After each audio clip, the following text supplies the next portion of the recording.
Why is it that the very thing meant to connect us, kindness, can sometimes lead others to disregard or even dismiss us?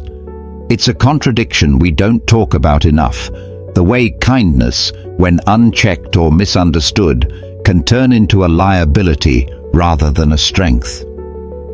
And yet, the answer isn't to become less kind, it's to become wiser in how we practice kindness. This isn't about changing who you are, it's about ensuring that your kindness uplifts you and commands respect rather than opening the door for others to take advantage. Think about this. Have you ever felt your kindness being exploited? Perhaps a favor you granted turned into an expectation, or your willingness to help was met with ingratitude. Share your experiences in the comments, because today we're unpacking this complex issue. If you find value in discussions like this, don't forget to like this video, share it with someone who might need it, and subscribe for more Stoic wisdom that can reshape how you see the world and yourself. Here's what we'll cover. 5 profound lessons drawn from Stoic philosophy that reveal why kindness often leads to disrespect, and more importantly, how to practice it with wisdom and strength. By the end of this video, you'll have the tools to balance generosity with self-respect, turning kindness into a powerful expression of your inner values. Let's begin by understanding why kindness, despite its noble intent, sometimes backfires. 1. Why your kindness works against you. Kindness is often regarded as a virtue, and rightly so. The Stoics, masters of cultivating inner strength, saw kindness as an expression of wisdom and courage, a deliberate act of goodwill toward others. But in today's world, kindness can sometimes be misread, misused, or even weaponized. Why is this happening? For the Stoics, kindness isn't just being nice, it's an extension of rationality and strength. Marcus Aurelius, the philosopher-emperor, believed that acting with kindness was a natural duty, one born of understanding our shared humanity. It's an act rooted in self-control, not weakness. But here's the catch. In a world obsessed with power dynamics and transactional relationships, kindness is often misinterpreted as an invitation for exploitation. When kindness isn't paired with boundaries, it risks being mistaken for submission. Examples of excessive kindness, leading to overstepped boundaries. Think about this. You always agree to stay late at work, even when it's inconvenient. You constantly lend money to a friend who never repays it. You go out of your way to help others, yet when you need help, the silence is deafening. These situations aren't just frustrating, they're a reflection of kindness unguarded. The problem isn't kindness itself, it's when kindness becomes a pattern of self-sacrifice, where your needs are overlooked because others see you as someone who always says yes. Epictetus, one of the most practical Stoics, put it bluntly, "Don't explain your philosophy, embody it." This means your actions, kind or otherwise, must reflect your principles. If you act out of obligation or fear, people won't see your kindness as strength. They'll see it as compliance. To the untrained eye, compliance invites exploitation.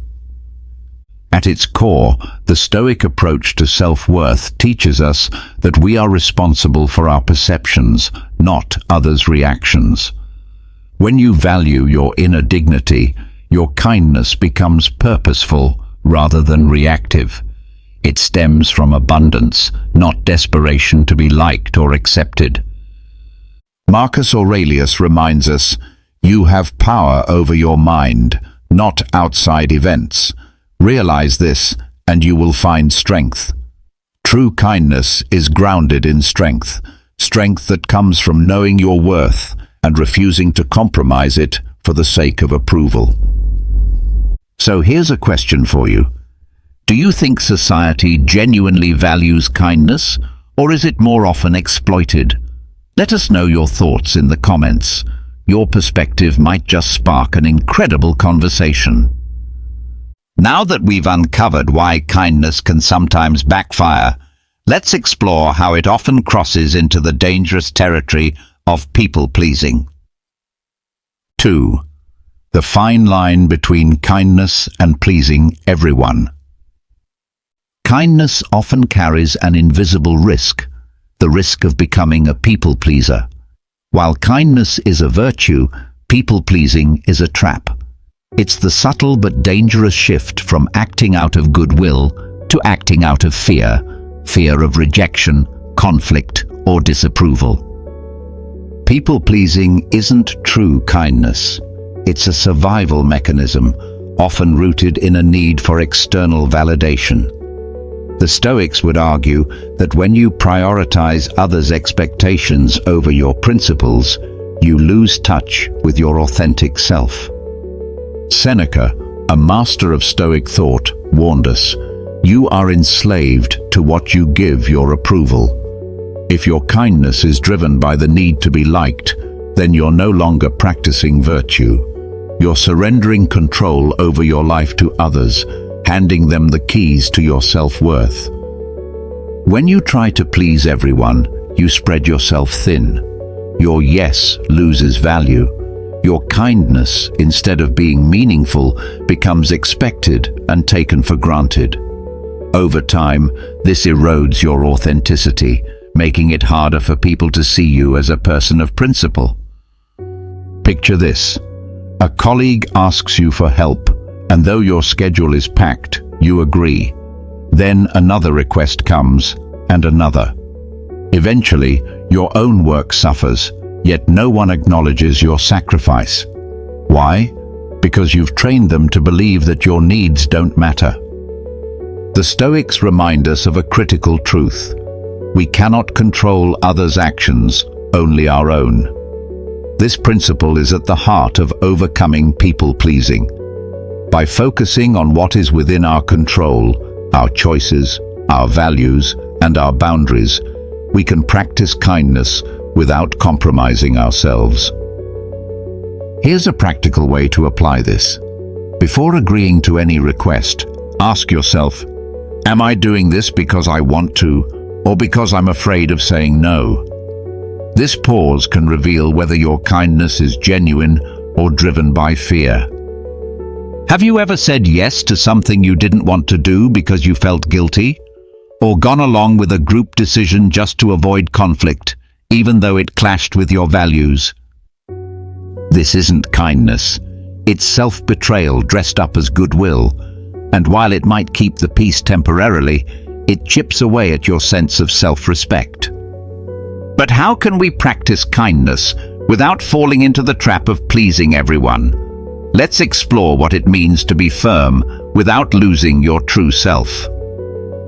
Up next, we'll dive into the Stoic principles that help you set boundaries while remaining kind, transforming your generosity into a strength rather than a liability. 3. Being firm without losing your true self. Firmness and kindness often seem like opposites, yet the truth is, they are partners. Without firmness, kindness can become hollow, and without kindness, firmness can appear harsh. The Stoics understood that true strength lies in balancing these qualities, allowing us to stand our ground without losing our humanity. The importance of setting boundaries while staying kind. Kindness without boundaries is like a river without banks. It loses its flow and purpose. When we fail to set limits, our kindness can become a burden rather than a gift, leading others to misunderstand it as weakness or endless availability. The Stoics saw boundaries as an essential part of living virtuously. For them, firmness wasn't about confrontation, it was about clarity, knowing where you stand and communicating it with respect and resolve. Take Marcus Aurelius, for instance. As an emperor, he faced countless pressures to appease others, from military generals to senators. Yet, he remained steadfast in his principles. He once wrote, "Be like the rock that the waves keep crashing over. It stands unmoved, and the raging of the sea falls still around it." This wasn't stubbornness. It was the strength to stay true to his values while treating others with dignity. Imagine a leader at work who listens to everyone's concerns but doesn't waver in making tough decisions. That's the balance of kindness and firmness, being considerate without compromising what you believe is right. Firmness as a reinforcement of kindness. Firmness isn't the enemy of kindness, it's its reinforcement. When you set boundaries, you teach others to respect your time, energy, and values. This, in turn, makes your kindness more meaningful, as it comes from a place of strength rather than obligation. Imagine a friend who constantly asks for your help but never reciprocates. If you continue saying yes, your kindness may eventually breed resentment. But if you kindly and firmly say, "I can't help this time," you not only protect your energy, but also encourage a more balanced relationship. Here's an exercise to help you practice this balance. The next time someone takes advantage of your kindness, pause and ask yourself, am I acting out of virtue or fear of rejection? If it's fear, consider how you can respond in a way that aligns with your principles. Remember, saying no doesn't make you unkind. It makes your kindness intentional. What strategies have you used to set boundaries without losing your kindness? Share your insights in the comments. You might inspire someone struggling with the same challenge. Now that we've explored the importance of being firm, let's discuss how to balance kindness and self-worth, a crucial step in ensuring your kindness strengthens rather than diminishes your inner value. 4. Striking the right balance between kindness and self-worth. True kindness begins with respect, for others, yes, but most importantly, for yourself. Without self-respect, kindness can become hollow, a performance rather than a genuine expression of goodwill. But how do we balance kindness and self-worth in a way that honors both? At its core, self-worth isn't arrogance or self-indulgence. It's recognizing that your time, energy, and values matter. The Stoics believed that if you don't respect yourself, your kindness becomes transactional, a way to gain approval rather than a reflection of your principles. Surface-level kindness often seeks external validation, but Stoic kindness is rooted in strength. It's the act of giving from a place of abundance, not self-depletion.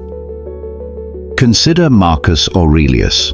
As emperor, he was known for his fairness and compassion, but he never allowed his kindness to undermine his responsibilities. When addressing his soldiers, he would encourage them with empathy, but never waver in demanding discipline. He knew that being overly indulgent might earn temporary favor, but would ultimately harm the greater good. Seneca, a trusted advisor to Nero, often wrote about the balance between giving and protecting oneself. In his letters, he reminds us that we cannot help others if we are constantly drained, urging us to give generously but wisely. Respecting your time, energy, and values. Kindness doesn't mean you should be available to everyone at all times. It means being intentional, recognizing where your time and energy are best spent. When you respect your own boundaries, you teach others to respect them as well. Think about how you spend your time. Do you often say yes to things that drain you, even when you know they're not aligned with your values? For instance, attending an event out of guilt or helping someone who never reciprocates. These moments chip away at your self-worth, making your kindness feel like a burden instead of a gift. To To align kindness with self-respect, try this. Before committing to something, ask yourself 3 questions. Is this aligned with my values? Do I genuinely want to do this? Will it enhance or diminish my energy? If the answer to any of these is no, consider declining with kindness and clarity. If balancing kindness and self-worth feels challenging, the Stoics have a powerful answer. It's a principle that transforms your kindness into an unshakable source of inner strength. Let's uncover it next. In the next section, we'll explore how kindness, when practiced with wisdom, can become one of the greatest sources of resilience and personal power. 5. Turning kindness into a source of inner strength. Kindness, when rooted in wisdom, becomes more than a virtue. It transforms into a profound source of inner strength. The Stoics believed that kindness should never be transactional or driven by the need for approval. Instead, it should arise from the wellspring of your inner character and principles. To the Stoics, kindness wasn't about pleasing others or seeking praise. It was an expression of their inner mastery, a reflection of their ability to act virtuously regardless of how others responded. In the words of Marcus Aurelius, "Waste no more time arguing what a good man should be one." When you give without expecting anything in return, your kindness becomes an act of liberation. It frees you from the need for external validation and strengthens your alignment with your core principles. This is the essence of Stoic kindness. It flows from abundance, not emptiness. True kindness comes from abundance, not validation. When kindness stems from abundance, it's a gift freely given. But when it comes from a desire for validation, it's no longer kindness, it's a transaction. The recipient might not even realize it, but deep down, you know the difference. Imagine helping a co-worker with a project. If your motive is to gain their approval or favor, any lack of gratitude will sting. But if you help because it aligns with your values, because it's who you are, then their response, whether grateful or indifferent, doesn't shake you. The Stoics were big proponents of reflection, and this practice can help you ensure your kindness comes from the right place. Each evening, take a few moments to meditate on your day. Ask yourself, were my acts of kindness aligned with my core principles? Did I give freely, or was I seeking something in return? This simple exercise not only refines your character, but also deepens your understanding of what true kindness means. Epictetus famously advised his students to review their actions each day, and you can adapt this practice. Write down one act of kindness you performed and reflect on its intention. Over time, you'll notice patterns that reveal whether your kindness comes from strength or dependency. When you act kindly from a place of inner alignment, you fortify yourself against external negativity. Even if someone reacts poorly, it doesn't diminish the value of your kindness because its worth was never tied to their response. This resilience is a hallmark of the Stoic Way. Take a moment to reflect. What's the most impactful act of kindness you've ever performed? How did it make you feel, and what did it teach you about yourself? Share your experience in the comments. We'd love to hear your insights. Kindness, when practiced with intention and wisdom, becomes one of the greatest sources of inner strength. But how do we bring all of these lessons together into a life philosophy that protects our dignity and enhances our relationships? Let's bring it all home in the conclusion.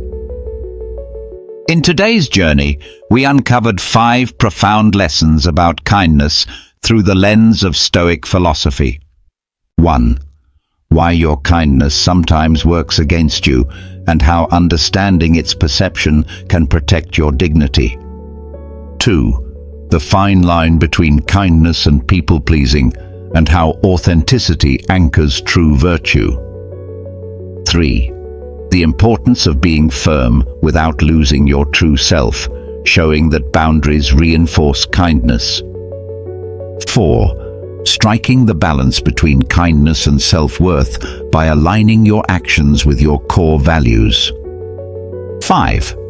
Finally, how to transform kindness into a source of inner strength, freeing it from the need for external validation. Each of these lessons reveals that kindness, when practiced with wisdom and self-respect, is no longer a cause for disrespect, but a source of power that inspires admiration and fosters deeper connections. Kindness, when rooted in Stoic principles, is not a weakness, but a profound strength. It's a choice, a deliberate act of virtue that arises from your highest self, not from the fear of rejection or the desire for approval. And in this strength, you find resilience, dignity, and clarity, no matter how the world responds to you. If this resonated with you, take a moment to share this video with someone who might need to hear this message.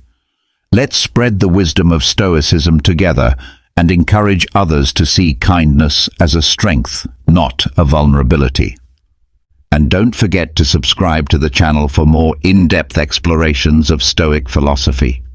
Hit the like button if you found value today, and let us know in the comments which lesson resonated with you the most. Thank you for spending your time with us today. Remember, kindness isn't just about how you treat others, it's about how you honor yourself. Until next time, stay strong, and remember, we're the Stoics way.